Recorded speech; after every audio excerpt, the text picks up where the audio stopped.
और आइए जून महीने की आईआईपी आंकड़ों से जुड़ी सबसे पहले ये रिपोर्ट देख लीजिए, उसके बाद उसका विस्तार से हम विश्लेषण करते हैं। इंडियन इकोनॉमी के लिए जून का महीना राहत लेकर आया। जून 2026 में देश का औद्योगिक उत्पादन तेजी से बढ़ा है। फैक्ट्रियों में बढ़ते उत्पादन और पावर सेक्टर के शानदार परफॉर्मेंस की बदौलत इंडेक्स ऑफ इंडस्ट्रियल प्रोडक्शन यानी आईआईपी की ग्रोथ 7.3% तक पहुंच गई। इससे साफ संकेत मिल रहे हैं कि देश में औद्योगिक गतिविधियां फिर रफ्तार पकड़ रही हैं और आने वाले महीनों में आर्थिक विकास को भी मजबूती मिल सकती है। Ministry of statistics and programme implementation के ताज़ा आंकड़े बताते हैं कि जून 2026 में आईआईपी की सालाना वृद्धि दर 7.3% रही। इससे पहले मई में संशोधित आंकड़ों के अनुसार ये करीब 5% थी। यानी सिर्फ एक महीने में औद्योगिक उत्पादन की रफ्तार में बड़ा सुधार देखने को मिला।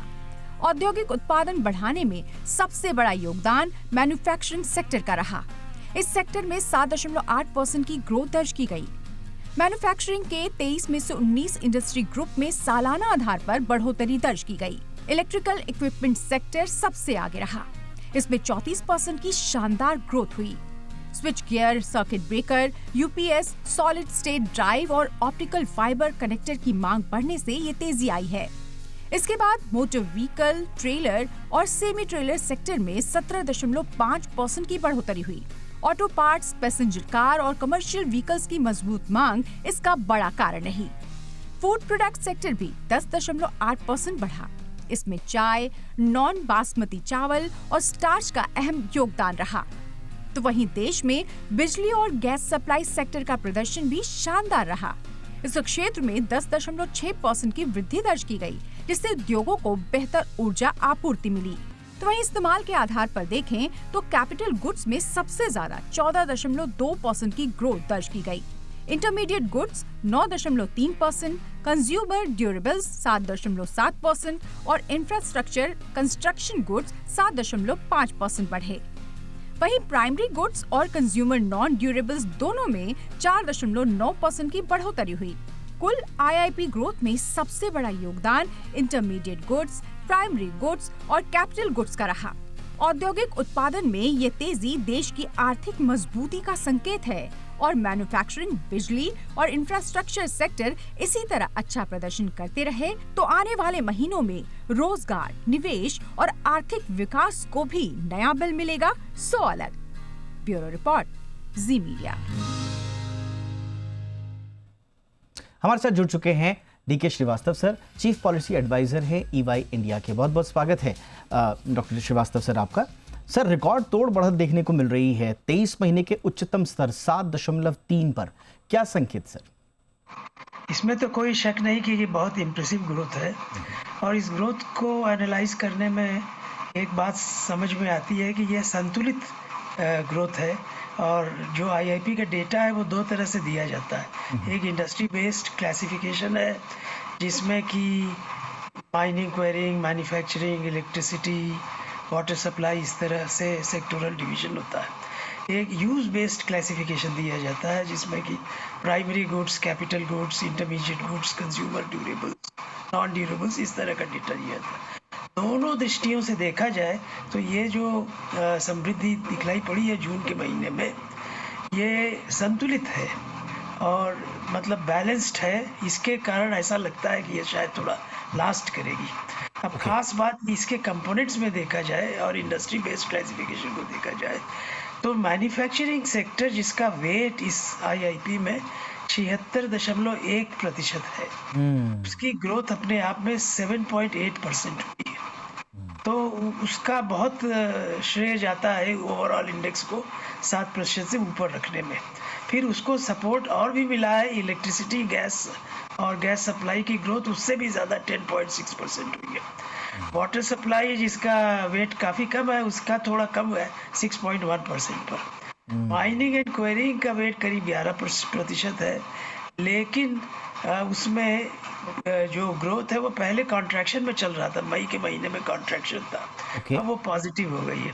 तो इस तरह से देखिए तो पूरा संतुलित समृद्धि दिखलाई पड़ती है। तो थोड़ा सा चिंता वाले पार्ट कौन कौन से हैं सर? माइनिंग सेक्टर में सुस्ती हम देख रहे थे, सिर्फ माइनिंग सेक्टर में हाँ, कॉन्ट्रैक्शन 1%। चल रहा था, लेकिन अभी वो पॉजिटिव हुआ है। अच्छा। वो एक सेक्टर है अगर इंडस्ट्री के हिसाब से देखें। अदरवाइज ये सारे सेक्टर्स जो है वो काफ़ी पॉजिटिव इंडिकेशंस दे रहे हैं। यूज बेस्ड क्लासिफिकेशन को देखें तो जो सेक्टर थोड़ा स्लो चल रहा है वो प्राइमरी गुड्स का सेक्टर है, मतलब एग्रीकल्चर, फूड, इनसे रिलेटेड, जिसमें ग्रोथ जून में 4.9% है। लेकिन इसके अलावा जो बाकी सारे सेक्टर्स हैं उसमें बहुत अच्छी ग्रोथ है। कैपिटल गुड्स में 14.2% है, इंटरमीडिएट गुड्स में 9.3% है, इंफ्रास्ट्रक्चर और कंस्ट्रक्शन के गुड्स में 7.5, कंज्यूमर ड्यूरेबल्स में 7.7% है। एक और कंसर्न है कंज्यूमर नॉन ड्यूरेबल्स में 5% से कम है। तो थोड़ा बहुत कॉज ऑफ कंसर्न है, लेकिन दोनों तरह से देखा जाए तो बहुत बैलेंस्ड ग्रोथ है, जिससे ये उम्मीद लगती है कि ये लास्ट करेगा। और ये तो एक जून महीने का है, लेकिन जून, मई और ये अप्रैल, मई और जून को साथ में देखें तो ये दिशा जो है, डायरेक्शन ऑफ ग्रोथ है, ये बढ़ता जा रहा है, मैग्नीट्यूड ऑफ ग्रोथ। लेकिन सर इसमें मैं कुछ अर्थशास्त्रियों का इसमें एनालिसिस पढ़ रहा था। जो कच्चे माल का जो इनपुट मटेरियल है उसकी जो कीमतें हैं उसका कहा यह जा रहा है कि प्रॉफिट मार्जिन पर दबाव दिखने की उनको आशंकाएं। क्या आप इस बात से सहमत हैं?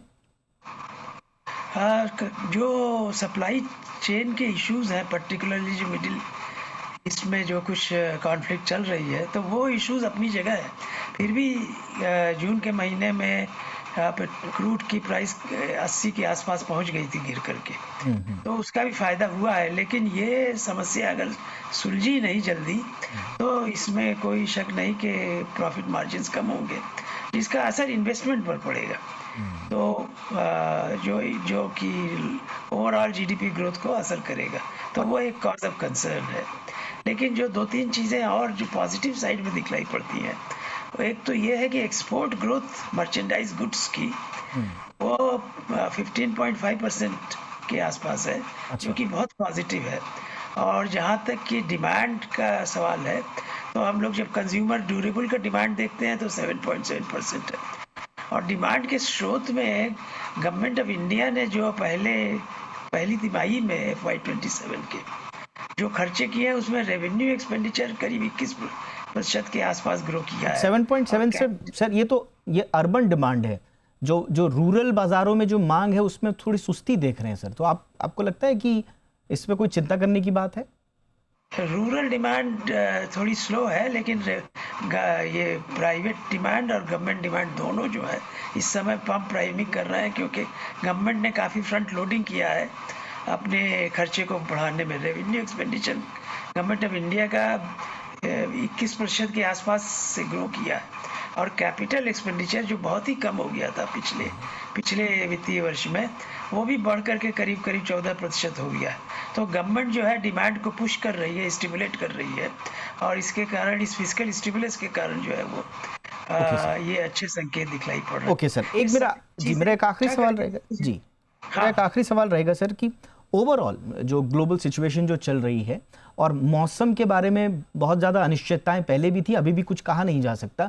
आपको लगता है कि ओवरऑल सिचुएशन फेवरेबल है? मतलब फेवरेबल तो हम जब तक ग्लोबल अनिश्चितताएं तब तक नहीं कह सकते, लेकिन जिस तरह से गवर्नमेंट ने तैयारियां की हैं और होमवर्क किया है, आपको लग रहा है कि हम पार पा लेंगे सिचुएशन से सर? एक ही सेक्टर में वीकनेस है, वो मानसून के कारण प्राइमरी सेक्टर, एग्रीकल्चर का जो सेक्टर है उसमें वीकनेस है। उसके अलावा इंडस्ट्री और सर्विसेज में हम लोग बहुत अच्छा कर रहे हैं, और अगर डिमांड बनी रही, एक्सपोर्ट की डिमांड भी, क्योंकि बहुत डाइवर्सिफाई किया गया है एक्सपोर्ट के डेस्टिनेशंस को, तो जो हम लोग ने ट्रेड एग्रीमेंट्स किए हैं, इसके कारण भी जो है बहुत अच्छा एक्सपोर्ट डिमांड चल रहा है। तो गवर्नमेंट ने तैयारी अच्छी की है, और मुझे उम्मीद है कि पहले क्वार्टर में भी ग्रोथ बहुत अच्छी रहेगी, और पूरे साल में भी जो है ग्रोथ बहुत अच्छी रहेगी। कम से कम 7% के आसपास शायद होने की उम्मीद है पूरे साल में। Alright sir, on that positive note बहुत बहुत शुक्रिया श्रीवास्तव सर, आपने डीप एनालिसिस दिया इस IIP डेटा पर। Thank you so much sir, आपने समय निकाला। Thank you.